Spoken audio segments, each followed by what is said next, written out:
You're listening to The Burning Truth.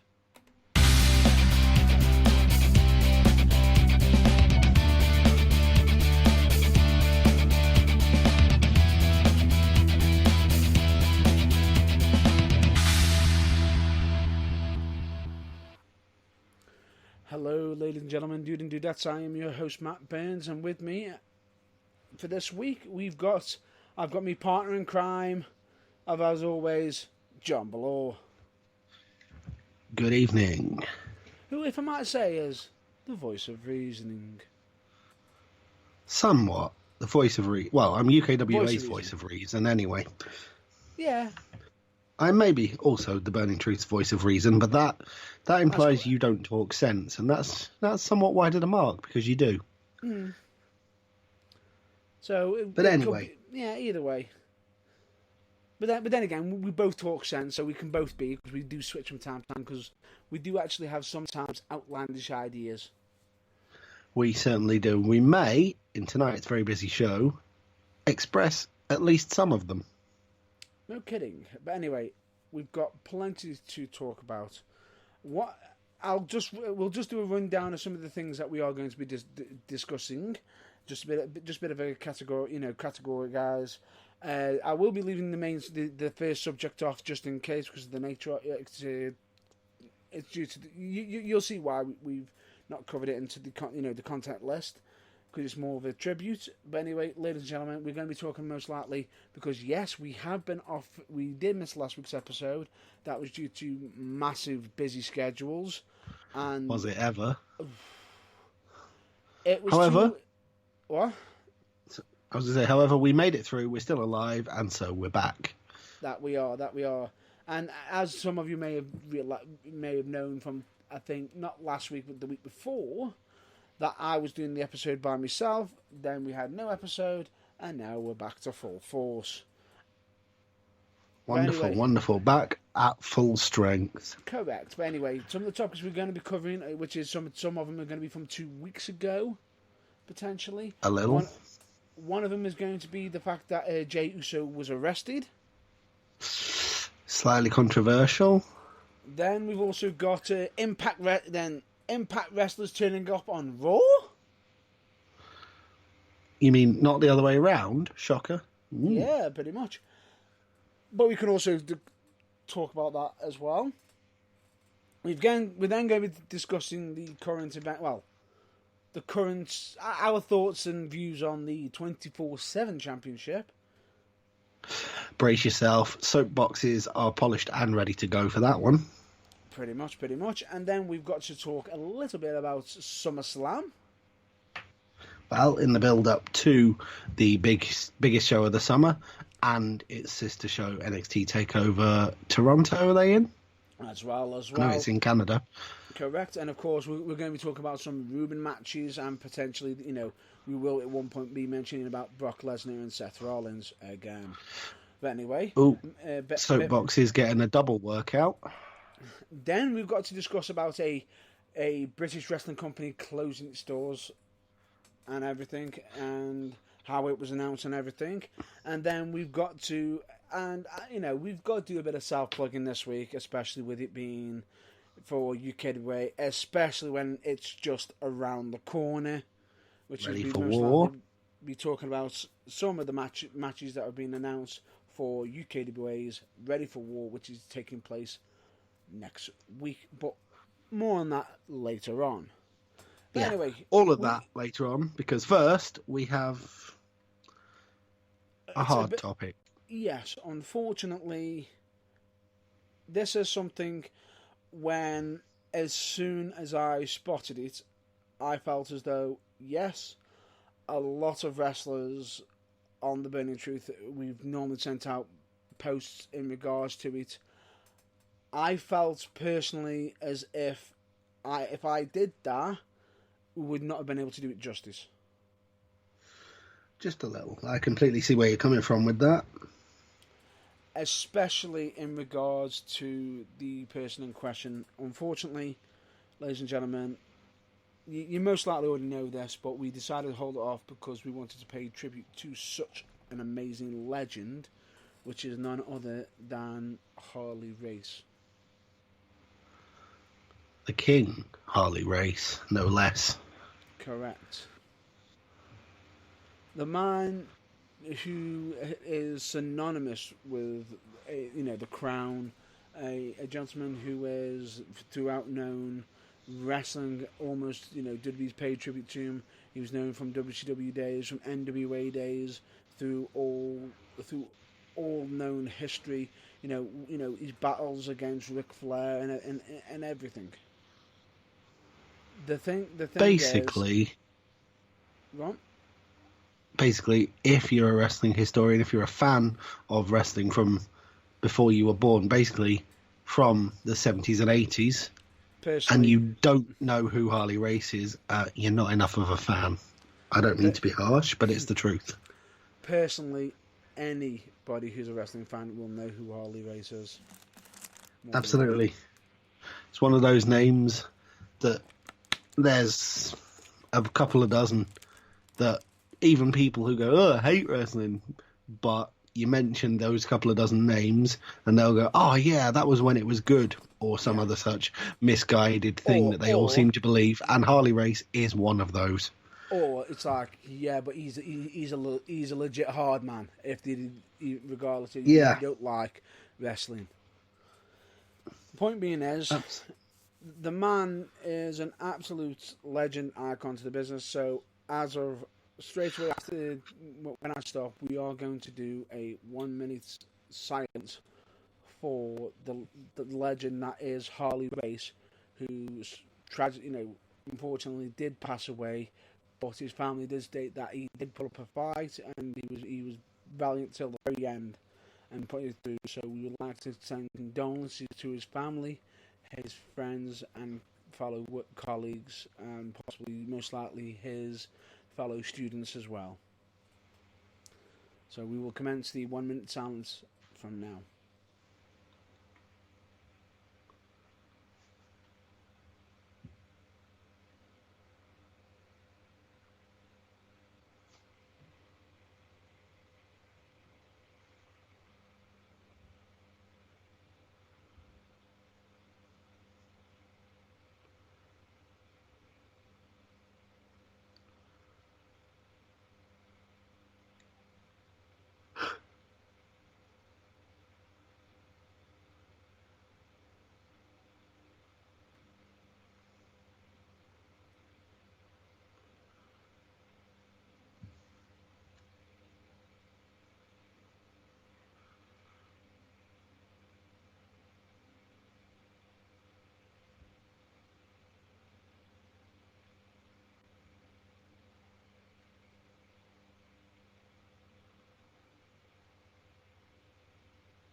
And there we go, ladies and gentlemen, a 1 minute silence for the legendary Harley Race.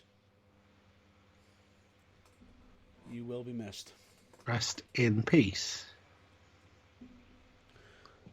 Right, now to go from that topic into...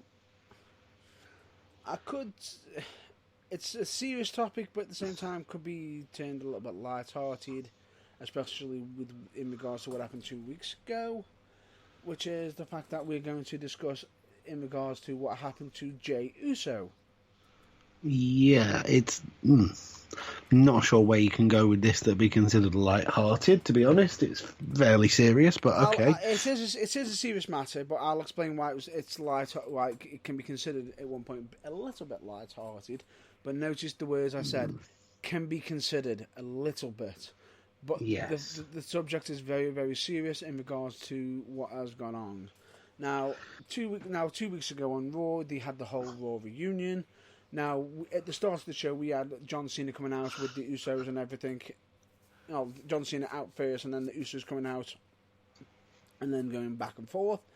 And John Cena made a crack at the Usos, because they took a crack at him. That he decided to bring up about the fact that you look both just like your mugshots, because they both had been arrested. Now that wasn't something that was recent. That was from a while back. Something that is common knowledge. Now, unfortunately, what ended up happening, they gave out a shout out to the police, the county police and everything, and say, big up to them for doing your job and everything. Now, unfortunately, Jey Uso was then 3 days later. I think it was 3 days later, or was it 2? I think you're right at 3, but I'm not 100% certain. It was about 2 or 3 days later. Unfortunately, he ended up being arrested again for a DUI. That's driving under the influence, just in case you're not sure. Which can be ranging from alcohol to substances, but at the moment, I think it was most likely drinking, from what was gathered. A bit of drinking disorders, potentially. So unfortunately, due to drinking, an issue has escalated, and this is a bit of a concern because this is not the first time that Jey Uso has been brought up on this. No, absolutely not. And it, while I've no doubt WWE will do as they do to all present and indeed past WWE superstars, they will offer to both accommodate and pay for rehab if it's required. If it's required. If it's required. I want to point out that is the crucial point there. If it is required, it's just a bit of an unfortunate situation to catch yourself in. I mean, especially the same thing twice. Mm-hmm. Now, this could be just a bit of a small hiccup potentially, and caught on a bad day. It can happen. But regardless of it, a lot of people have been stating some of their concerns in regards to it, and fingers crossed that hopefully that his own work colleagues are keeping an eye out on him, making sure he's he's being well behaved and everything. And fingers crossed that should be the case. And yeah, fingers crossed that should be an end to it. Pretty much. Now let's move on to the next subject, which is from the very same night, if I'm not mistaken. Again, I'll take your word for it. Which is Did anybody notice? Because we are going to have to bring up Raw Reunion again. And did anybody notice that somebody appeared on Raw who is currently, and at that time, currently still contracted to Impact Wrestling?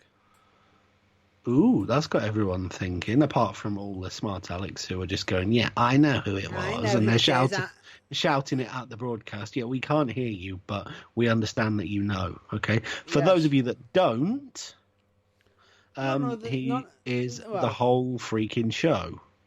Let's just say it is the whole effing show, because it's not swearing. Technically not. It's not. He's also, in his persona on Monday Night Raw, one of a kind. No kidding. He is none other than RVD, Rob Van Dam. Now, this is interesting because of the fact of he was under the contract with Impact Wrestling. Now, this is no invasion angle. This is no publicity stunt or anything. This might shock you. WWE actually got permission, and Impact Wrestling allowed it. And we're all on board for the idea. On the grounds that WWE these days doesn't really take seriously the idea of, it's our talent. They can't go there, and we can't have theirs, unless, let's say, you're a direct rival that might actually take money from them. And all I can surmise is, and it will probably pain anyone in the Impact Wrestling office to hear this, but all I can surmise is WWE did it by the book because they no longer feel Impact Wrestling is a direct threat, and therefore, I'm sure, to be honest, they felt it was beneficial to have one of their guys, even if it is a former WWE guy anyway, back on the mainstream. Possibly, but it was only for one night only.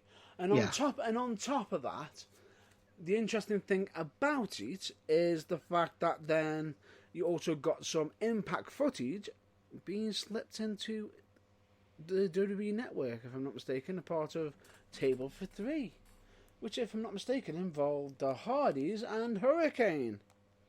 Yeah, well, WWE has made no secret of the fact that, is it the Fight Network? Because yes, ladies and gentlemen, we are doing this through the internet. Yes, we are live, but both myself and John Blow aren't in the same room. In fact, we are many hundreds of miles apart. The wonders of modern technology, everyone. Correct. However, yeah, the point I was trying to make before the Gremlins decided to chew through the cables was, is it the Fight Network that owns the Impact Wrestling / TNA tape library? I think it's. I'm not 100% sure. It might be part of it. I think it might be the Fight or something similar. But either way, WWE acknowledge whenever they use footage from that, even tell you where you can see events and past things from various companies, including Impact Wrestling, on that, and don't seem to be too fussed about, the fact that wrestling exists outside WWE, which, frankly, is wonderful, and long may it continue. And it's been happening for quite some time, because if you would like some incidences of that, ready for this? Case in point, ICW. Triple H, well, Pete Dunne being there with the WWE UK Championship when he had it at the time, and then having Triple H come out. Indeed, and also the other companies, such as Progress Wrestling. I'm just trying to think. Evolve. IPW UK, Evolve, that WWE acknowledge and credit for footage that they borrow of mainly NXT guys, but sometimes guys in the main roster. Even Ring of Honor, even basically they use footage from. I think they've even acknowledged Pro Wrestling Guerrilla in the past. When they use footage of their NXT and or main roster guys in their previous lives, pre-WWE, they acknowledge where they got the footage from. And like I say, that's a good thing. Which is really smart, because then at the same time, that is WWE giving back to the independent scene. Yes, they are taking from the independent scene with the NXT stuff and everything, but at the same time, they are giving back by doing promotions like that, saying please support independent wrestling. Because at the same time, WWE are seeing it as, yes, keep making independent grow, because it's going to also at the same time benefit them in the long run as well. Absolutely. It's all swings and roundabouts. Now, the only company I'm pretty sure that WWE are not going to be helping out is probably AEW. Yeah, I'm guessing not, but only really on the grounds that I want competition, damn it. Vince McMahon genuinely wants a company that will challenge his company, that will force them both to be better. And, of course, New Japan Wrestling as well, if I'm not mistaken. But at the same time, that's because they're, whenever they're doing massive events, because they know they're actually getting really big, as such, they are putting big events on at the same time. Just like how we had certain events like SmackVille suddenly creeping up and everything. Yeah. But no, it just benefits WWE in the long run, because the more promotions from, well, no, not just the rest of North America, but the rest of the world, that they are on good speaking terms with, means the more potential talent from the never-ending talent pool they get to cherry pick from. Correct. Could not have said that any better. But unfortunately, I need to just bring. We'll return to this subject straight after, but we need to get back to the original subject, which is the fact that we had RVD on Raw. Now, what I did find a bit worrying as well, and it could be part of the deal with Impact with Impact Wrestling. Did anybody watch Impact Slammiversary? Personally, no. I'm sure a couple of people are shouting at their broadcast right now, going, yeah, I did, but I didn't personally. So, go on, what are you getting at? Well, he was revealed just recently on Impact Wrestling, a former WWE wrestler, has left WWE to join Impact Wrestling, and he's been. The thing is, I think the fact that he's left WWE and gone to Impact is probably doing him so much more. Because I will say, he is probably getting paid less, but he's going to be getting used more.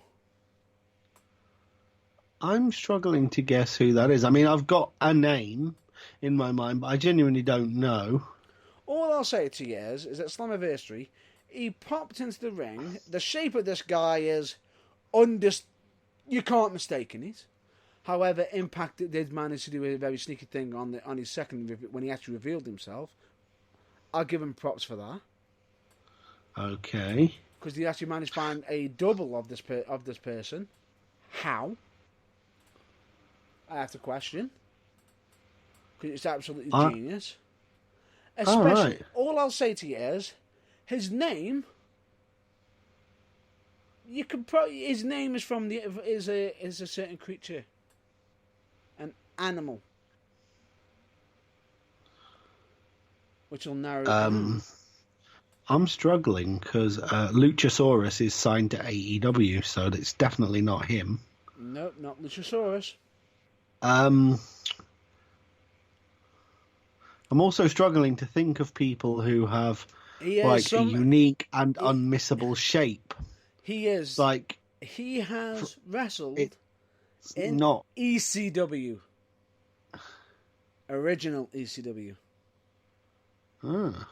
He was the last ECW champion, as in television and also main champion. Original or reformed? Original. So, go on.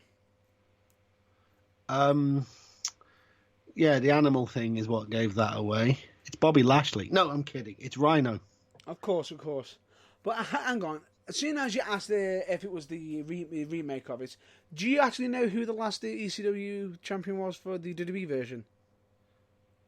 Well, apparently I'm wrong, but I thought it was Bobby Lashley. Hence why I said that. You're going to be quite shocked at this.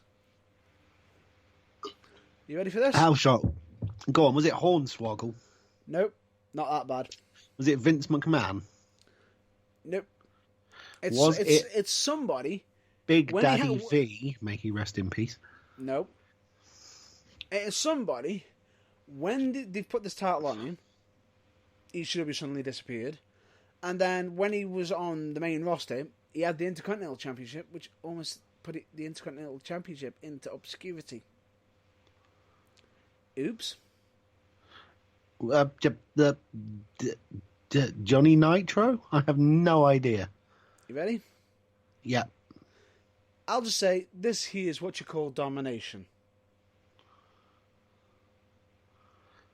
Now, when you said this here, I said this here, it made me think of Trevor Murdoch, but I think you might be referring to Ezekiel Jackson? Yes. Yeah, whatever happened to him? He ended up going to Lucha Underground. He then did the first season there, and I think he's now possibly retired. I think. So much potential, just gone away. Such a shame. Anyway, he was the last ever. Okay, that's fair enough. That's strange. But anyway, I'd never have guessed that. But yeah, but anyway, back onto the original fact.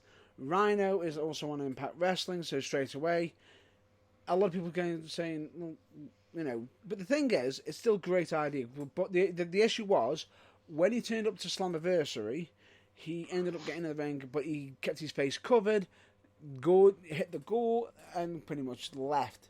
But he was popular. The fans knew who it was, but they couldn't say his name or who it was. Officially, because of the fact that he was still contracted to WWE. Yes. Until when they actually finally revealed him on Impact Wrestling, which was none other than Rhino. The impressive thing about it is, he's got a unique shape. Yes. Like you were saying, they managed to find someone who actually looks like him. Who looks like him, get in the ring as Moose. not Moose, as Michael Elgin, as he's about to surprise Mark Elgin, cuts him off with a big boot and starts beating down on him, thinking to himself, so was this his way of getting his heat back? And all of a sudden, a second guy comes slipping in, I'm like, really? So what, the lookalike guy... Body shape-wise was similar. And he was beating Michael Elgin down. That's confusing. No. Mark Elgin was beating down the Rhino, the first person who I the thought was lookalike. Rhino. I see, yeah. And then Rhino comes out, the actual Rhino turns up and pretty much gores the hell out of him. I see. There is one slight way that they could have made pretty much anyone be a Rhino lookalike. Padding. Potentially, but we're not just talking about a little bit of padding. We're talking the full barrel shape, shoulder size. You'll need to see it for yourself. Yeah, I believe you. But anyway, ladies and gentlemen, we digress. We have talked about it quite a bit, but I just need to return back to a little bit of the subject. Where were we before we returned? Hang on, I can't think. Were we talking about? Hang on, let me just rewind back. The last ECW champion. No, before that. Cut back a bit. Have we moved on from the Usos getting arrested? Or one of them? Have. We moved on. We're from talking. there. Oh yes, Rob Van Dam and other non-WWE contracted talent appearing on. Correct. Was it called Raw Reunion? Yes, we had plenty of people turning up. Then on top of that, we've got it's good the fact that you've got WWE who are now doing favours for other companies, and yes, we also know that he won't be doing this. He won't be doing any association with AEW and everything. But anyway, unfortunately, the original topic I was going to rehash and possibly rediscuss is suddenly lost to me. And if I do remember it, I'll have to return to it. There is. I'm not sure what you were going to say, but if we could lead into that, there is one other company with whom WWE didn't have particularly warm relations. The relations with them were, let's say, frosty. Although I think they warmed over time. That it's no longer an issue because they've closed. Who's that? Defiant. No, we'll get onto that a bit later. Ah, okay. But anyway... Oh, I just thought that was a nice segue in there, to be honest. But okay. No. You know what? Forget it. We'll segue into it.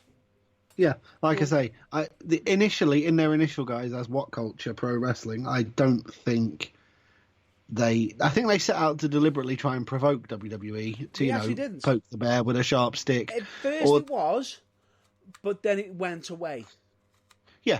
However, they quickly backtracked from that. So, as I say, any frosty initial relationship, I think, thawed fairly quickly.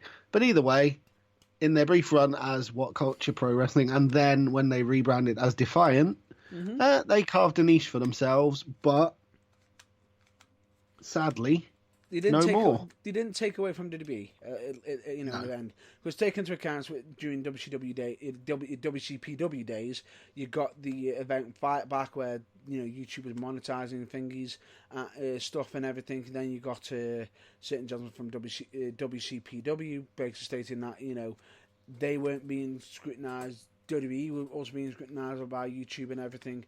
A lot of YouTube revenue was, and this was due to the adpocalypse, which we have already covered at one point in the past. But, ladies and gentlemen, the reason why we are actually discussing WCPW/Defiant Wrestling is because they have announced. They have actually officially announced that they have decided to close their doors. With their last show, which was, I believe, Built to Destroy, going out to the fans on YouTube for free. Well, that's one heck of a generous way to go. No, they already announced that one beforehand, and when I saw this, I thought that's a bit odd that they give it out for free. But unfortunately, we've then eventually found out that on for WCPW, well, Defiant Wrestling, they ended up closing the doors, announcing it through social media. And I, for one, I will state, I'm saddened to see it go.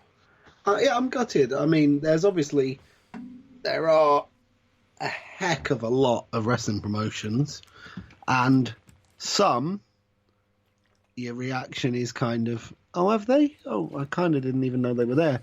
But WCPW/Defiant came onto the stage in a ball of fire. They made themselves aware that they made everyone aware that they were there.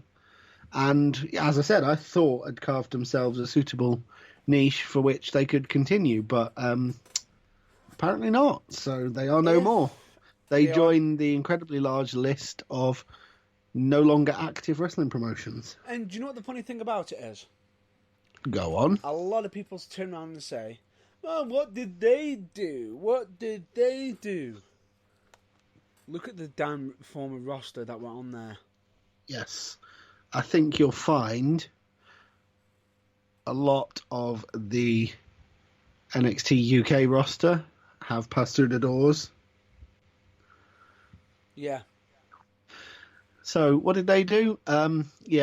Gave a platform to a lot of talent, which is now getting a nationwide and indeed worldwide platform. And a lot so of the their people, role was not to be understated. Correct. And if you want some examples of names in regards to Joseph Connors, Ali Guerrero, Joe Coffey. Indeed. Straight away. Then you've got the aerial assassin. Al Fantasma. Guys who aren't necessarily in WWE yet. Ricochet. Wow, yeah, there you go. Everyone's favourite high-flying Irishman. Big Damo. Or I couldn't Killian talk about Dane. either of them there. Yeah, Killian Dane. Matt You just Hardy on there. You're just flat out blanking the fact that I keep calling Ricochet Irish now, aren't you? You're just no-selling it. Well, I didn't even actually pick up on it. I didn't even hear it. Good God. I didn't exactly help that. I followed it up with damn Killian Dane. Well, that's what I thought. I was like, is he just basically no-selling this by mentioning someone who is Irish? Oh, God. Northern Irish, at least. He's not Irish, he's Scottish. He's not. He's from Belfast. Is he? Have you not he's seen not his Scottish. NXT promos? He's not Scottish, he's Irish. My mistake. Oh, my God. He's Northern Irish. He's from Belfast. Right. He's not called the Beast of Belfast because he's from Scotland. Right. Ladies and gentlemen, I would like to state right for the record, I apologise. I've just goofed up. Hey, everybody makes mistakes. You've apologised for it. You've realised. That's fine. Let's move on. And if this does somehow pop up on Botchamania, you're welcome, Matthew, for the content. You're absolutely welcome. And I'm going to go on holiday to Scotland next year. I'm going to Belfast. Oh, get lost! Don't worry, ladies and gentlemen. He will get me back for this. The next time I make even the slightest screw up, Mr. Matt Burns will be on it like a highly inappropriate metaphor for a family show. But he will. Trust me. Let's just say this. The thing is, yes, we goof up from time to time. It's good that we've got to rib each other, of course. Human. It's a bit of fun. It is. There's no seriousness in it. There is. And there's no malice behind it whatsoever. But also, Are you ready for this as well? I am bracing myself as we speak. Did you see what happened at ICW? And this is here's another good point in case of WWE helping outside companies. Another reason. Okay. Now, you ready for this? Unfortunately, at the same time, it can also be considered as scrutiny as well. You've also got the fact that WWE also highlighted, as you said, progress and everything. And we've also got WWE putting on an event for like progress on the WWE Network, good example. Another one being ICW. Yes, unfortunately, this WWE some off show of Shug's House Party with whole turnabout fair play with a wrestler gimmick of Just Justice. Because originally, Just Justice was originally meant to be facing I believe, Jeff Jarrett. All right. Now, unfortunately, Jeff Jarrett ended up having to pull out, and as such, which Jeff, if I'm not mistaken, just the character was sort of a bit upset that they couldn't end up doing that angle where yeah.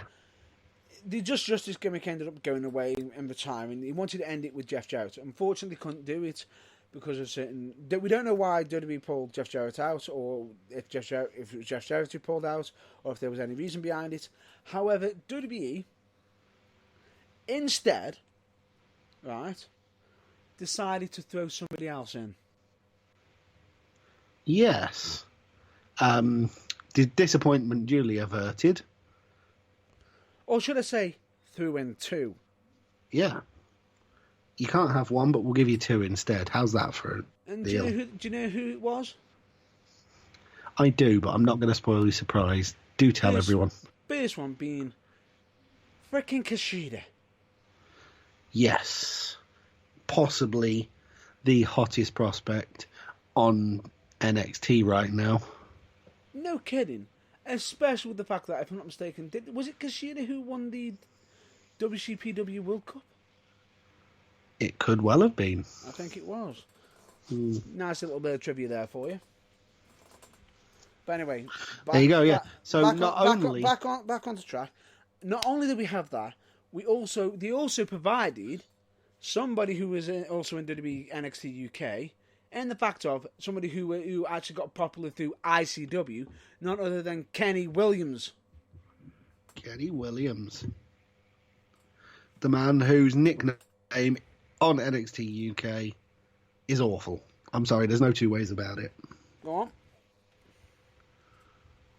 Have you not heard it? Nope. It doesn't exist to me. Good. Let's leave it that way. I'm not saying it. I'm not dirtying my tongue with that. No. I've heard it, but you'll need to state it now that you brought it up. I'm not stating it. No. If you can say it doesn't exist to you, then it just shouldn't exist. Fair enough. We'll move on. He is and always will be the bollocks. Correct. But anyway, we digress. But anyway, there's many happy memories in regards to, wrestling, because WCPW and Defiant Wrestling did bring up a lot of good points, especially the fact that you also got Drew on there again when he ended up, reinventing himself and ended up banging on WWE's doors because of such turning up at ICW, turning up at Defiant Wrestling and everything. It was sort of a new platform that allowed certain wrestlers to go out there and showcase themselves. You've then got also, Rampage, of course, making a name for himself as such as well. Absolutely. But unfortunately, it's sad to say that WCPW, Defiant Wrestling, have closed their doors. Now, that was the crux of the point that we were trying to make. I think that's wrapped that up nicely. Yep. Let's move on. Let's move back over to the American seas. Indeed. And we've got to talk. Go on. No, I'm sorry. I was merely going to say this coming weekend is quite a big one. It is. But we need to discuss something before that. As a preamble to that. Okay then. It was a subject, if I'm not mistaken, that you wanted to discuss. Yes. Something that has become, for better or for worse, a fixture in the WWE landscape, although which I'm 99.989% certain will not feature at all this coming weekend of big shows. It most likely won't be on SummerSlam, possibly. No. And yeah, it's one of those things. I'm sure it was done with good intentions. It's designed as, I think, basically something to keep people entertained throughout I can't believe it's still 3 hours of Raw on a Monday night. Mm-hmm. and to give, well, in theory at least, the prestige of a championship to those on the WWE roster who may not get anywhere near any of the others. Possibly. We are, of course, talking about the WWE Marmite 24/7 Championship. So nicknamed by me because you either love it or you hate it, for those of you who don't get that link. Right. I'll let you finish. I'll let you state what you need to say first. Well, basically, right, it has its pluses and its negative points. Mm-hmm. For me, it's great. Yeah, it's giving guys who would never normally get anywhere near a championship in WWE the opportunity to say, I was a WWE champion. But my question to you is,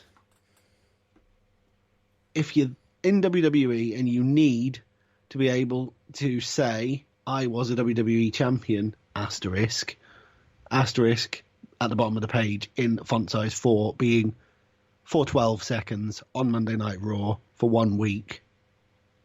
And then I was pinned while I was, in inverted commas, asleep by R-Truth, or however the hell it happens. Then do you really need a championship that badly? I get that it's mainly designed for laughs, and when they play it for them, it's great. But the thing is, yeah, I don't think WWE quite knows where the line is drawn between. WWE in this respect is almost like Ricky Gervais, where the line is drawn between. That's quite funny, and oh my god, where do I put my eyes? That's the most cringe-worthy thing I've ever seen. WWE doesn't seem to know. Mm-hmm. And so as a result, half of the things it does in respect for the 24/7 championship is great. It's funny. It's entertaining television. The other half makes you watch through your hands and just go, is this how far we've fallen? Really? Oh, and as I did state to Matt Burns before we started on air tonight, anything that can mean that R-Truth can legitimately claim that he is a 10-time WWE champion doesn't really ring a bell as being a good thing in my book. No disrespect to R-Truth, but you can see what I mean. Yeah. Now, in case you're wondering, ladies and gentlemen, you probably just noticed that I stayed quiet through that entire moment. Let's be honest. Let's call it what it was, a tirade there. Oh, you call that a tirade? No, I was being remarkably restrained, and I thought I was keeping everything quite calm and under control, considering how much of a rant I could have done. And now, I get the feeling... I'm really sorry for this. I get the feeling, ladies and gentlemen, now is time for a tirade. The soapbox is polished, Matt Burns is stood on it, and here we go. This is essentially, if John Belaw was actually here, would be the part where, ladies and gentlemen, yes, I don't drink alcohol, but I'll be literally stating to John Belaw, here, hold my drink. Yeah, because let's be honest. Yeah, I tried to be diplomatic there. I get the distinct impression Mr. Matt Burns is not going to be. No, I'm not going to beat around the bush. Okay. I'm glad I'm already sat down. Away you go. Right, ladies and gentlemen, this is my actual personal view of the 24/7 Championship. Yes, I'm going to be speaking some good points about it. Yes, like Belaw said, it does actually allow us to see some wrestlers to go, yay, I turned up on Raw, or yay, I turned up on SmackDown. Take into account there's that many workers at WWE. WWE are now having to try and find ways to get people on their freaking show because people are actually getting paid a wealthy contract to stay at freaking home and do nothing. They have got that many workers. Now, the first thing I would have been potentially doing from that is if you've got that many workers, either create an extra hour, create more TV shows, or something. Or here's a better idea. Why don't you somehow subcontract the workers to other companies for independent wrestlers if you've got that many workers?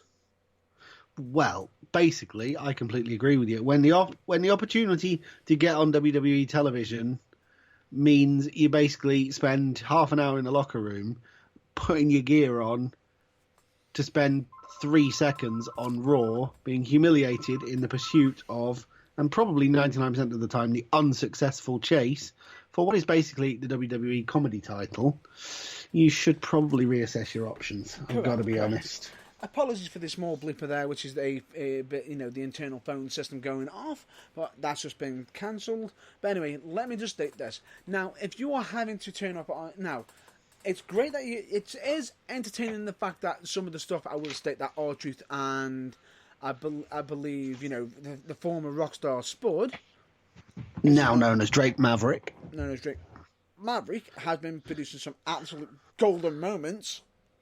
Absolutely. But they were champions. Now, at the same time, I also find it very damaging because the fact that, you've got EC3 on there. You've also got people who are part of a certain group that was in NXT popping up, Eric Young. Yeah. And it just feels, the problem that you've got is, yes, I understand that they're not going back to the old, the old days of, let's just beat the hell out of each other with weapons. They're doing little bits, introducing it small and incrementally at the time. But yes, it is the 24/7 championship. Yes, we know that Mick Foley has rumoured been wanting to fight, is considered fighting for the championship. But do you know what the interesting factor is? You do know that the original idea of that championship was meant to be defended in the final hour of Raw originally, if I'm not mistaken, by Mick Foley's announcements, and instead it's now being covered all the time 24/7, which is a great idea. But why would Mick Foley state the final hour dedicated to it? They shouldn't be saying that. No. Right, on top of that, and I haven't even finished yet in regards to it. Yes, I understand that they're having to think of new silly ways and, putting them in boxes that are going to be shipped off into a plane and everything. If I'm not mistaken, there is some fantasy in the fact that they would not actually allow R-Truth to go onto a plane in a damn fucking... I apologise for the language there, for being a box on an airplane. Packing crate, yeah, absolutely. In a packing crate, because if I'm not mistaken, storage units on planes actually have their, the air, oxygen taken out to create, certain, to make it less heavy. Yes. So in translation, if he was in that box, he'd be suffocating. Pretty much, yeah. So yes, you've also got to bend the bit of the reality, and I haven't finished yet. Oh, I believe it. Are you ready for this? Yeah. I actually thought it was quite clever that Mike Kanellis got the championship. I thought that was potentially a masterstroke. He got hold of the championship, a championship, which validated his on-screen character and his whining and moaning about not getting opportunities. It was an opportunity, and he got it, and that was great. And then, as soon as they'd put the wheels on that particular car... Wait, we'll get back to that. At the same time, you've also got him in a bit of a feud with Drake Maverick as well, if I'm not mistaken. Especially on the, 205 Live, if I'm not mistaken. So, including this week, an unsanctioned match between the two of them. Yes, now, what's so interesting about this is the fact that, yes, that's a great idea. I'm liking this. It's a great storyline. Getting some momentum. And because then possibly even they could have had a situation in the future where Maverick and Kanellis fight for the championship. Championship. And possibly somehow R-Truth gets involved. Yeah, more than likely, bearing in mind he's already won the title 10 times. Correct. Did I mention that? But what did they do? Yeah, instead of having any of that happen, as I said, as soon as they could put the wheels on that particular race car, they forgot the bolt gun and they all fell off again in spectacular fashion. Right. Because... that's understandable, but anyway. They took the title straight back off Mike after about 20 minutes after he'd won it, I think, on the same episode of Raw. And what did they do? Who is the current champion? The current champion is Mike's wife, Maria. Now, how did that happen? because Maria channeled her inner finger poke of doom era Kevin Nash and basically bitch slapped Mike into it and just was lay down. Lay down. Pretty much just got him to lie down, put his foot on, and then dubbed herself the first pregnant woman to be a champion. Which was both true and fair enough. It's not the way I would have gone, let's be honest. I am all up for the idea and rights, nothing against that. I just feel as though what else could they do other than have someone pin her while she's sleeping to get the belt off her? Because if she's pregnant... exactly. They can't do any wrestling to get that belt back? Yes. Unless, do they do a second submission? I have no idea how they're going to get around that. As in, somebody grabs her around the throat, chokes her a little bit, and she says, I give. Yeah, exactly. Did you know you'll have to just bear with me for a minute. I'll be back in 2 seconds. Okay, that's cool. Interesting fact to Phil, while Matt Burns has vanished.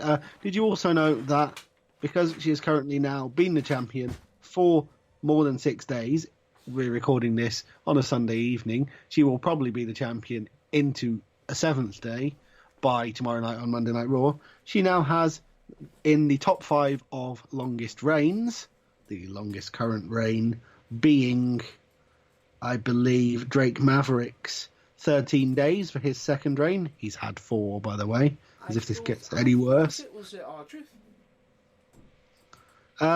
Longest combined reign. Number of days for combined reigns, but nope, R-Truth's previous longest was 12 days. Drake Maverick held it for 13. R-Truth then held it again for 6 before Mike Kanellis won it. Maria will have had it for 7 by tomorrow night on Raw. That's understandable. But anyway, yeah, it just makes it a bit more difficult to get the championship off here. Yes. Here, would you like a full list of everyone who's already held the title? How long's it been there for? What, like 2-3 months? Go on. Pretty much. Okay. No, we don't want a full list. No. Yeah. Go on. If anybody wants to look that up, please just go onto Wikipedia or a Wikipedia website, or if you want to go on the WWE Network, onto the WWE website as such and check it out there, which, we'll recommend it instead. No, I won't give you a list of all of them, but I will just say there have already been 17 individuals as champion. Wow. Most of them only once, and most of them for mere minutes at a time, but nonetheless, 17.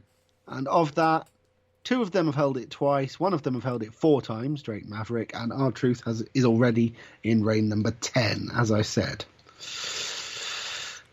Correct. Yeah.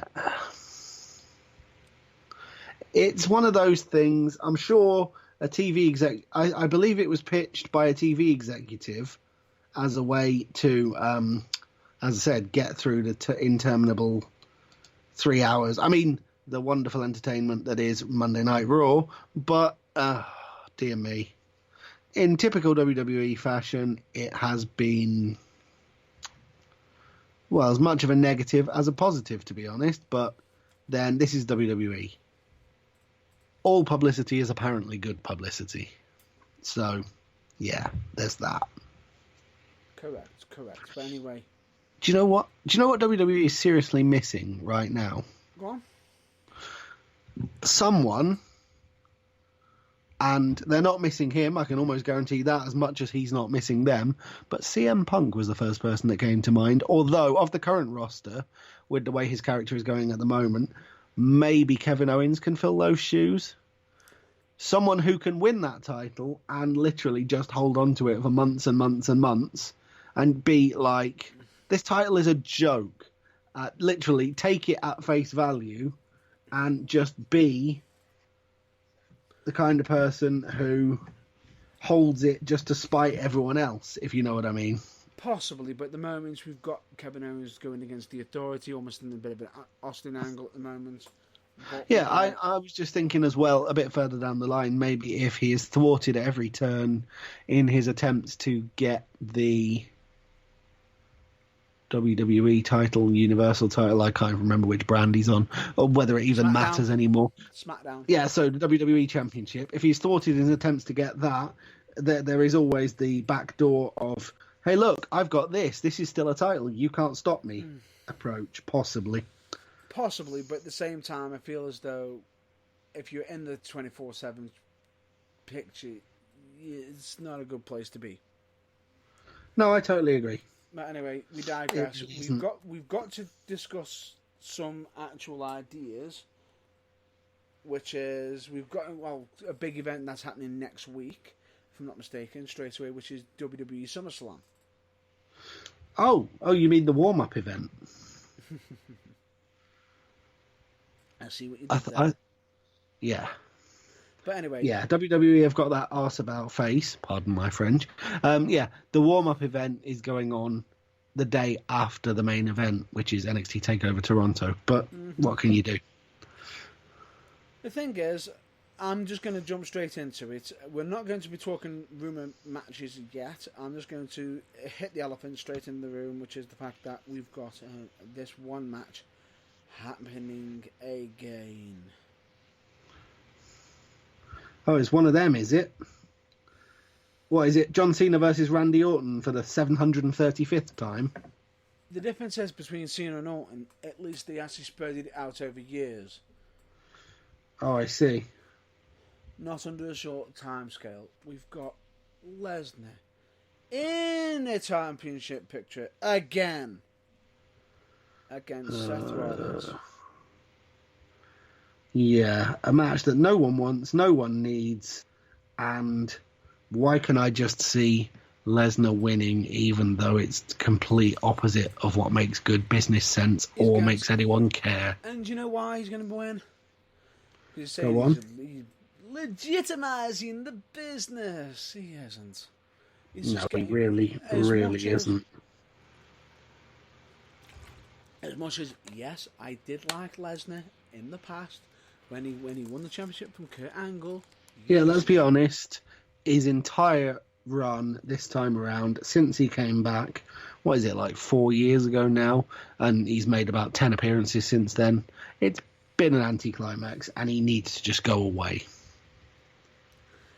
I understand having him on now and again is a special attraction. Yeah, but don't give him the title if he's not going to be there. Yes, he is a badass. Yes, and everything. But, and I understand that, that he's that much of a badass. You'll take his mystique away if he is not going for the championship. But answer me this. Name me another person who could be considered a top contender who makes very rare appearances. Mick Foley? He's one. No. But could be an actual contender. I do believe I can really quite spectacularly feel the word finally galloping its way over the horizon at this point. I actually didn't think of that one. Ah, well, there you go, because he counts. He can. How about The Undertaker, who just recently signed his new legendary, lifetime deal. Legends contract, yeah. Which is the fact that he will not be making any appearance for outside WWE anymore, as such. But he is mostly without WWE permission, of course. But yeah, he can be considered a contender. Okay, he might not be, at his A game now compared to how he was in the past, especially with the whole Goldberg versus Undertaker match that did actually end up taking place, which was not the best. But Taker can still go, as many of you might have seen from Extreme Rules, if I'm not mistaken. Yes, that's a fair point. Now, the fact that we've got Lesnar versus Seth again, and here's an interesting fact. This is one I almost considered mentioning to Blore before the show started, but I decided to surprise him with it. Interesting fact. Oh, right, yeah. You told me about that you had a fact, but obviously you didn't say what it was. So, Name right, me, I'm sat down. name me two wrestlers who have both won the Money in the Bank contract and cashed in on each other and been Hang on. successful. What? As in, they've both won and cashed in on the other person? Successfully. Ooh. Can John you name Cena them? and Randy Orton. Nope. Incorrect. Are you ready for this? Damien Sandow and The Miz. Oh, this means that Sandow would have to cash in on the Miz, and Miz would have to cash in on Sandow. Yeah, I know. I've run out of guesses already. Just tell me. Lesnar and Seth Rollins are the only ones that have done it. Huh. No, that's true. I completely forgot that the whole Beast Slayer thing came off the back of Rollins having the Money in the Bank. It wasn't actually Beast Slayer, that wasn't. But the fact that he'd already beaten, technically, Yeah. Lesnar, but by opinion, Roman Reigns. Yeah, that's interesting. Yeah, I did not know that, but there you go. But at the time, Lesnar was the champion. So in actual fact, it's him taking the championship away from Lesnar. Yes. Bizarre. But there you go, ladies and gentlemen. Interesting fact. And probably one of the good things that has probably come away from Lesnar actually taking the damn title from Seth. Yes. Interesting little. It's the only benefits I can think of. But other than that, Seth. I tell you what. What? That's all of the main SummerSlam things, such as that so far, are generating negative headlines. All the NXT TakeOver Toronto, however, far more positive ones. Now there is some good match, one or two good matches that are possibly going to be on SummerSlam. Just case in point, here's an example: Finn Balor versus Bray Wyatt. That could be one hell of a match, provided, yeah. However, I can't see. Someone in WWE head office been told about who Bray Wyatt is now? Is he gonna be allowed to win a match once a year on pay-per-view? Or? Possibly. Because rumour has it, it's not going to be the Demon Balor, it's going to be the Extraordinary Man Balor against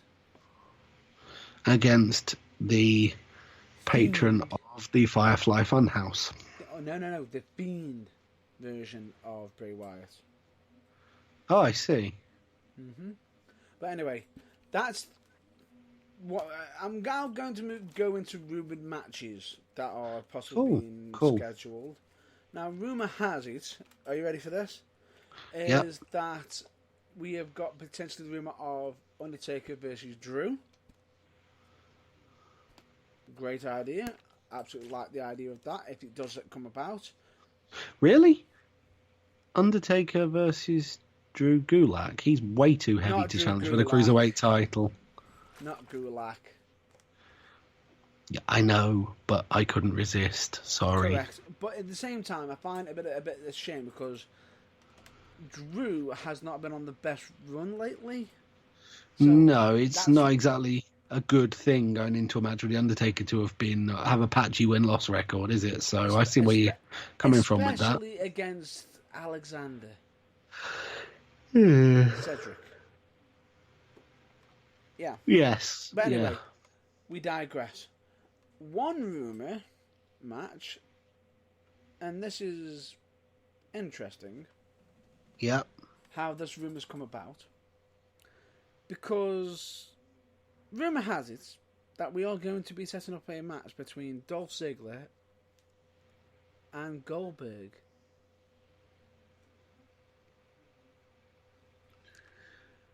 Sorry, I just suffered from a random mid-show bout of narcolepsy there. Why? Because recently in promos, Dolph Ziggler's been mentioning Goldberg, calling him a has-been. We're looking at SummerSlam, just a bit of filler after probably an absolute match of the year for, I don't know, the tag team titles or something, which is entrance music, ring the bell, jackhammer, 1, 2, 3, goodbye. possibly making Ziggler's last pay-per-view match against Kevin Owens look like a 5-star classic. And are you ready for this? Yeah. It's interesting that they're doing that, but at the same time, it also will help Goldberg recover his last match from his last match at WWE and be able to go out on a high. Yes. But at the same time, what I find so stupid is they might be presenting Goldberg against Ziggler. From what I saw on SmackDown involving Shawn Michaels, which I'm not mistaken if it was, I think it was 2 weeks ago on the SmackDown after, where somehow he's, you got Dolph super kicking Shawn Michaels. Yeah, No. not really. Wouldn't Shawn Michaels have a grievance of him being super kicked by him, being hit by his own finisher? You would think so, wouldn't you? Pretty much. Oh, but at the same time, a lot of people are saying, yes, but he's retired from The Undertaker, and The Undertaker won't give him permission to return. Which he already has returned, if I'm not mistaken, and faced off against Yeah, The Undertaker. he already has, and yeah, in one of those, frankly, turd Middle East specials that nobody actually watches because they're garbage. And the funny thing about it is, it's just the fact of you got him against him trying to fight for the right of the legends and Shawn Michaels. You got Miz possibly arguing with him. Then you got to go from the Miz to Shawn Michaels. Then from Michaels to Balor. Then from Balor. What are they doing? Your guess is as good as mine. In fact, probably better because I just don't Now, care. yes, he has been I'm sorry to be brutally honest here. Yes, he has been bringing it up about Goldberg, but at the same time, yes, it's a good way of bringing him in, but don't keep feeding high profile matches with him, and then have him buried by Owens. He's been buried by Owens, and then him stating to Goldberg, "Yeah, you suck." Really? What weight does it carry? It doesn't. It's almost like... Well, it's kind of like the situation that Rusev finds himself in, except that for some reason Ziggler's still getting pay-per-view matches. Mm-hmm. Although I personally have never rated Ziggler, so he can job to whoever he likes. I don't care. But I'm just annoyed that he's stealing a spot on a pay-per-view that Rusev could have, because Rusev is a genuine talent. But Or at least he was, until WWE stamped any enthusiasm he might have had out of him. potentially, but at the moment, I do find it a shame that we do not have Rusev on our TV, because I do miss Indeed. Rusev Day. I do miss Rusev. He's an absolute brilliant. It's still Rusev Day, damn it. If they do bring him back, and they actually make out, they get Rusev Day back, go for the full swing if you're going to turn him face. If you're going, but regardless of it, when he does come back, we want you have him knocking people out, being He the needs to be Bulgarian brute. back to when he still had a first name on NXT, when he just used to basically not get paid by the hour. Pretty much crash. Yep, Pretty much. this is what we need. But Anyway, well, yeah. So yeah, lots to potentially look forward to, and potentially have plenty of bathroom breaks during SummerSlam. As always, no such hint of any bathroom breaks during Takeover Toronto. which just for the record, yes, we normally do predictions this week. We aren't doing them this week, and yes, we're not going to be doing the predictions for Toronto. No, because by next week's show it will have already happened, so we can't really do them retrospectively. That's kind of cheating. Correct, and at the same time, we can't actually pre-record it. You can't pre-record an episode, unfortunately, No. due to a busy weekend. Due to we've discussed event number 3 in terms of importance, SummerSlam, and event number 2, NXT TakeOver Toronto. We haven't discussed the most important wrestling event of this coming weekend. Well, it might not be the most important ones to them, but it is to us. The most important one to us, anyway, and this is our At the very broadcast. least. So, you know. And We yes, are, of course, yes, talking, ladies and gentlemen, about UKWA Ready for War from the correct. Osage Civic Hall this Saturday. 10th of August. Doors open Tickets at on the 6. door. Doors open at 6. Show starts at 6:30. Tickets on the door or at ukwa.co.uk.com. Hang on, no. I'll get the website correct, which is Right, www.ukwrestlingalliance.com. that's the one. Correct. If But you're anyway, anywhere near Osage, be there. or if not, and you can't get there, where else can you check it when Give it after a it gets week done? or so after the event, and you'll be able to watch it and listen to it in all its glory, featuring a certain voice of reason on commentary, hint, hint, on the magnificent portal that is Turnbuckle TV, And how much home is to this service? UKWA and over 25 other British wrestling promotions. I told you there were a lot. Correct. For the princely sum of $3.99 a month. Sorry, did I say $9.99? No, I didn't. Did I say $6.99? No, I didn't. No. $3.99 a month. Which $3.99 a month. Hang on, isn't that almost the equivalent to £1 a week? It is pretty much bang on £1 a week. Okay, And for that, you get new content on an almost weekly basis. Over 25 British wrestling promotions putting shows on there almost constantly. It's basically Netflix for wrestling. You can't afford not to have it in your life if you call yourself a wrestling fan. for British wrestling at the moment. Yes. And such, but anyway, what we are going to discuss is two of the matches. Two of the matches which have been announced. Keep your eyes peeled for UKWA social media for more match announcements over the coming week, I believe. Correct. Also, just to make you aware as well, there could be potentially double match announcements on certain days as well. Well, you could be announcing 2 in one day. Blimey, don't work too hard. But we've got to get the matches out. Well, that's true. We have only got 6 days to get them out into the public and get them excited. Correct. But just to give a hint, we have got 2 matches officially announced, and I will state cleverly hint that there is 4 more matches. However, one of the matches will almost be big enough to almost fit half the show. It's that big. Indeed, that's massive. So, in case you're wondering, that's not one of the announced matches yet. Keep your eyes peeled, UKWA social media, for what that might be. But anyway, we'll move on to subtle the hint. Correct. But yeah, we'll move but the on 2 to matches that have been announced, which is Connors and Black versus the Myatt Legacy. Now, for those of you who are already rapidly becoming big fans of UKWA, who have watched both Sugar Rush and 0 Hour, $3.99 a month on Turnbuckle TV to watch as many times as you want, fans. You will be aware of Connors and Black. You will know that the Absolute Unit and the Ginger Psycho are a tag team to be reckoned with. And if you don't know who the Myatt Legacy are, then what planet have you been living on? They may be making their UKWA debuts, but frankly, if you ask Keith to get his little black book out and have a look, it's probably about the 500th different promotion he's worked for in his long career. Correct. And if I'm not mistaken, I believe even Keith has even managed to go on to the original format of World of Sport.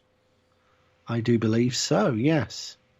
He is not known on social media as Matt Veteran for no reason. Correct. And on top of that, a nice little segue there, Keith Myers is an absolute legend, or a legend as he would state, from time to time, of the sport. But they are crafty veterans, Kraft and Wiley, and this is old school meets new school match, of course. But as much as the Myatt Legacy are very, very crafty, I have to give massive props to Keith Myatt, because a lot of people don't know a bit of the history, because some wrestlers don't always use their real names as such. I will state for the record, as much as some people may know my real name. Some people Actually, no, that's not true. Nobody in the wrestling business knows my real name. So there you go. Excuse me. Oh, damn it. I do a podcast where I announce it to everyone, don't I? And I commentate for a wrestling show. Yeah. Silly me. And there's also the fact that I've known you for how long, John? Seriously, are you trying to tell me something there? Because I just don't believe you. Your real name is Matt Burns. Don't lie to me. Okay. The thing is, I believe, Keith Myers is somebody who actually gave me my first nickname in wrestling. I see. Correct. Well, there you go. Mr. Keith Myers, he is responsible for not only being a legend, but the creation of another one. Correct. Oh, what? I'm not a legend yet. No, not yet, but he is the reason why you will be one day, is what I'm getting at. Take the compliment. Just move on. Take the compliment. But anyway, that match is going to be absolutely not, an absolute, anything can happen. It's going to be an absolute copyright JR, that particular word, of a match. Rhymes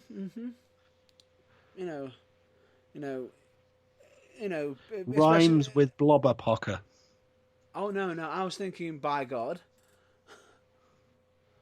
Yeah, it's going to be... But if you notice, I didn't add the accent on, just to make sure I don't get done by It's going to be a knockdown, drag-out fight between four guys who are collectively tougher than a $2 steak, if you really want to go the whole JR. Pretty much. Collectively and individually.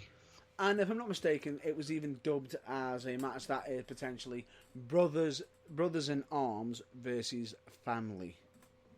Yes, it is. And I don't know, I'm just going to put this out there. I may be putting you on the spot slightly, but possible future ramifications for UKWA Tag Team Championship scene, perhaps? Possibly, because there is something in the works potentially being made, but we'll have to wait and see what happens. Yeah, we're not dropping anything more subtle or anything more direct than that subtle hint, but yeah, either way, that match is going to be pretty much absolutely bloody brilliant. Correct, couldn't have said it better than myself. And that's just one match announced. The other match that's been announced so far could possibly even trump that, because I've got to be honest. Now, take into account, this is a match I didn't even see coming. I did not. I don't want him to take this the wrong way, but I didn't think he had it in him. I did not think he would be this brave. Correct. I could not have said that better myself. He would potentially put himself at risk to that degree, but no, he has. So, one man round of applause from me. To UKWA current reigning defending King of the Kingdom champion Charles Kelsey for his decision, which I'll let you announce. Correct. And the odd thing about it is, this is somebody who has been stating that I am not his boss, even though I'm the one who pays his paychecks. And is somebody who... What? Odd that. Yeah. Is stated for the record that Christopher Drew is his boss. Even though you also pay Christopher Drew's paychecks, as much as it pains you to do so sometimes. Yeah, but the difference is...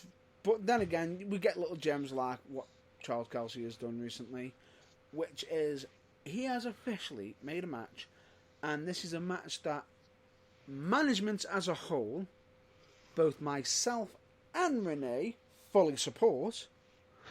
I know, I'm absolutely shocked in the fact that we're both supporting Charles Kelsey in this match, because I thought he would have been ducking and diving, but he isn't. He is proving himself to be a defending champion. Yeah.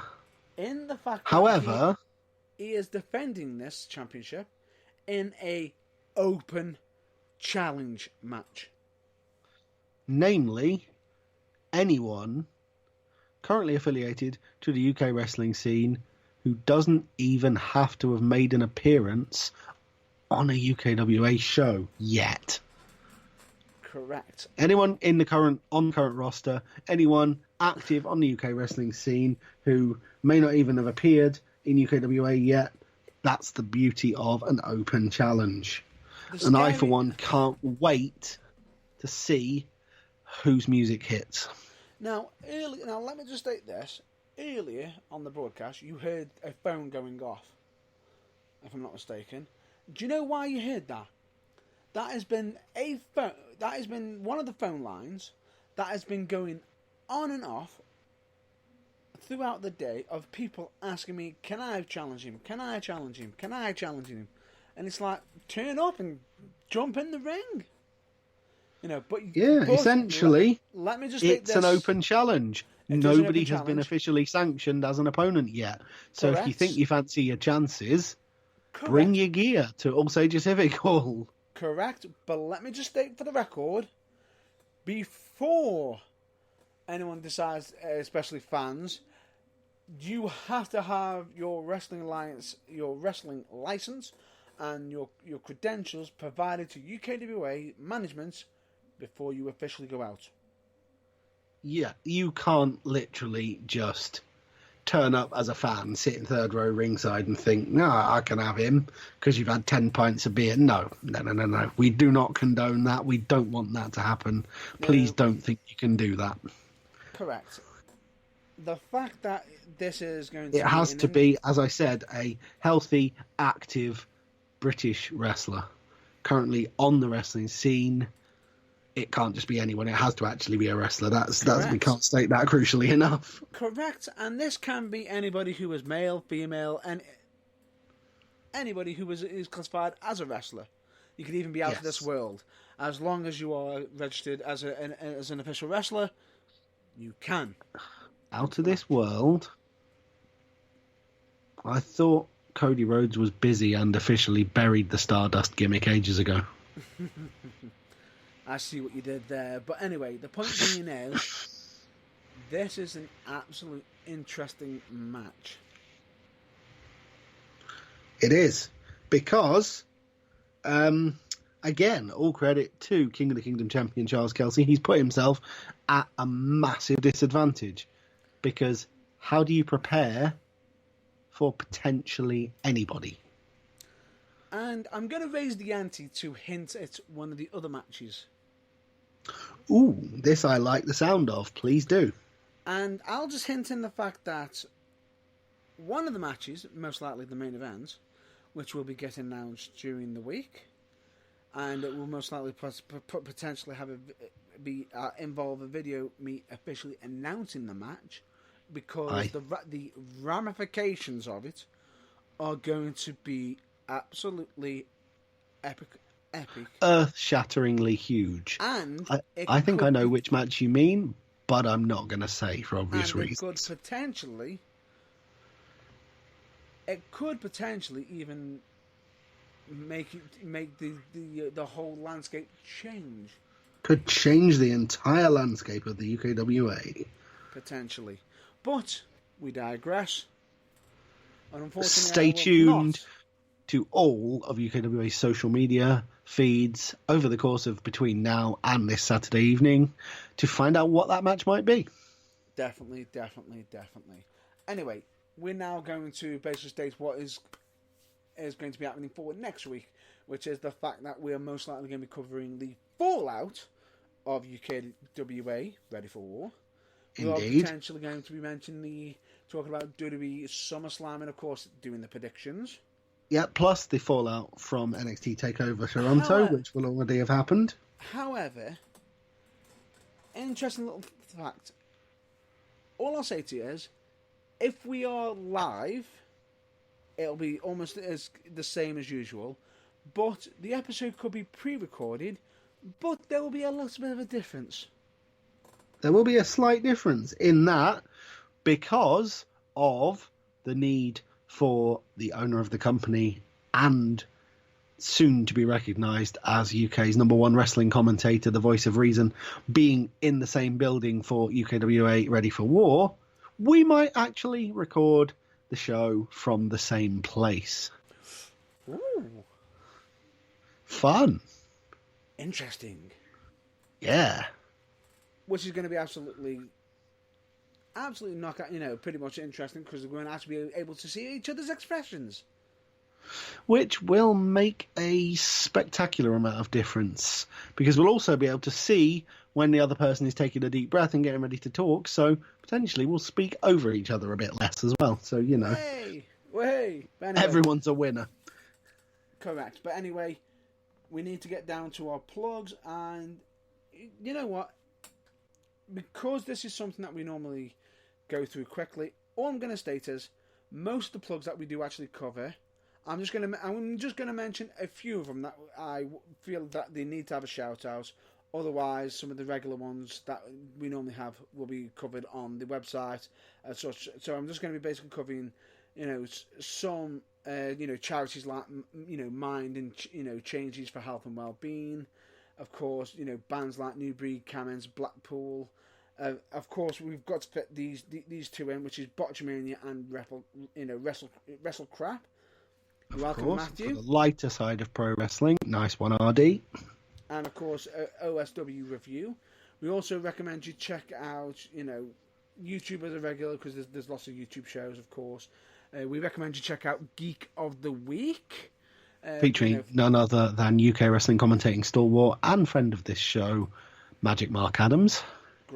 Great guy, and I can also say the content that they do on there is absolutely amazing. Of course, we also recommend you check out We the Independents, especially with the fact that you've got, the man of 1,000 nicknames. Chris Jericho? Oh, no, he's the man of 1,000 holds. You must mean David Starr. Correct. Who, interesting note, is the last Defiant heavyweight champion as well. Ooh, nice. Interesting note as well. But he has been an absolute, interesting podcast with We the Independents, especially with his goal, with what he's attending. In case anybody wants to check that out or wants to know what his goals are, please check out his podcast, which I'll pretty much just put, it's on Spotify, and of course I believe he's on iTunes as well, if I'm not mistaken. And of course, please check out Kayfabe Music UK for custom-made entrance music or custom-made music. And of course, please check out Turnbuckle TV, which is, we have already announced this, it's only $3.99 a month, £1 a week for great wrestling content. And of course, as always, please check out your local wrestling. Just for some examples, United Wrestling, Academy Pro Wrestling, Future Championship Wrestling, Fusion Pro Wrestling, who, if I'm not mistaken, did actually have a show last night, but unfortunately I was not in attendance for that show due to having a busy schedule. But if anybody is interested in checking out some of their results, because if I'm not mistaken, some shocking results happened on that night. We've also got Pro Wrestling for You as well, and I believe, if I'm not mistaken, Future Shock Wrestling, ICW, GPW, PCW, whole alphabet soup of other indie promotions, Falling Star Wrestling. Pretty much. Essentially, wherever you are, you've got a wrestling company fairly close, I would imagine. So Google it, look them up, find out when their shows are, support them. Do your local wrestling a favour. True. And as an extra bonus, I'm going to be mentioning another shout out, which could actually resolve if anybody turns around and says, but I haven't got any local wrestling around me. I don't know where local wrestling is. Something that can help people fix that. Fantastic. Correct. Would you like to know? What on earth is it? You ready for this? You do know that you can download an app called Babyface Wrestling UK. Can you? I did not know that. That is fantastic news. And what does that do? You can actually go on there and get all content of local wrestling shows, as such. And, checking the areas, you can check on the areas, Manchester, Birmingham, and everything. But it hasn't just got that. It's also got a handy little feature where you can actually state it, you can actually present it, from your own location and actually do a radius from where you are on how far. And find out what the nearest promotions are, how far they are away, etc. Oh, yeah. That sounds like a fantastic thing and something that someone should have come up with a long time ago. But bravo, whoever did. That is a genius bit of And kit. that would be a company organisation, believe which is I believe Training Babyface, who actually came up with that idea. But the application is called Babyface Wrestling UK. It is an absolute amazing app that I can highly recommend. Because Cool. I even believe that we've even got Sugar Rush on there as well. Ooh, I say. There you go. Yes, you even mentioned about past shows. Of course, you can, and just in case if you are a fan favourite of certain local wrestling, you can actually follow them on there. So then you can then get basically get you can get updates of when the shows are on and what's happening at each and every individual place close to you. Pretty much.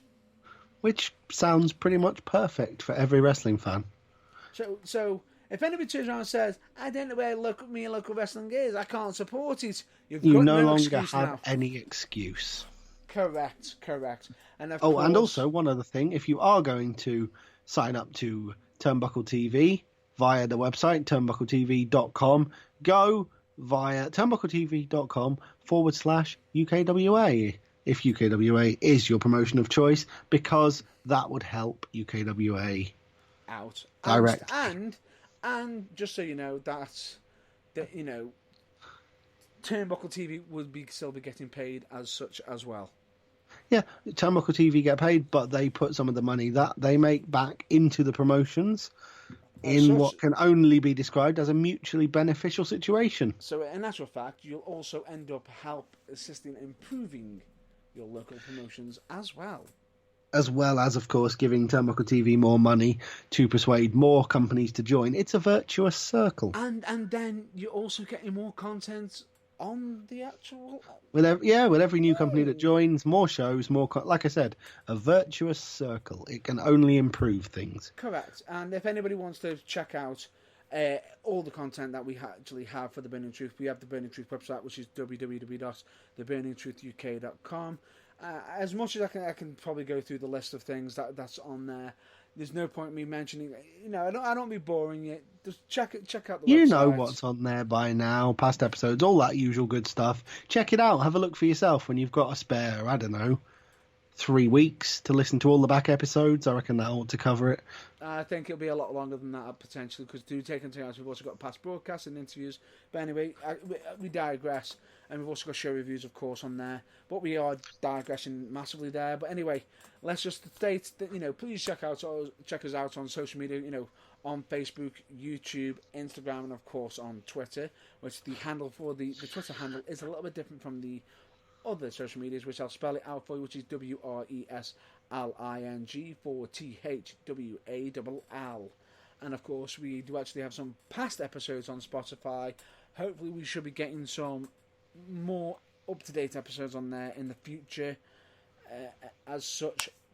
And there could be some different ideas being potentially put on, in regards to for future broadcast episodes, but we'll most likely discuss them on a future episode.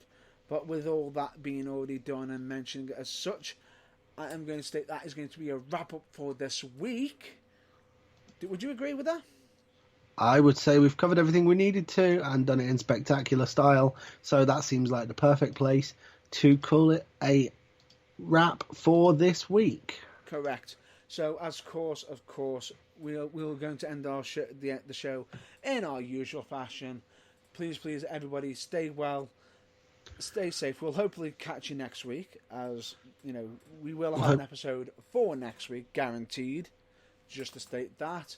But let me just state this: please, stay well, stay safe, and as always, please check out your local wrestling. But until then, we'll catch you later. Thanks for listening, and good night. Good night.